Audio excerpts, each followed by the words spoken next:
this seat, which is replacing the older seat in this '07 Golf GTI.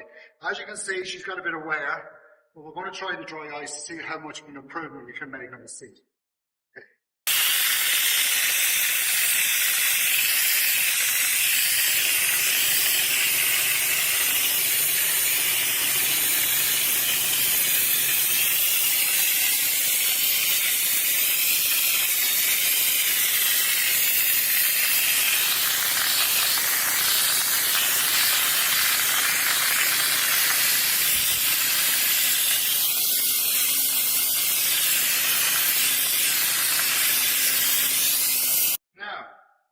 I'll dry it off with just compressed air.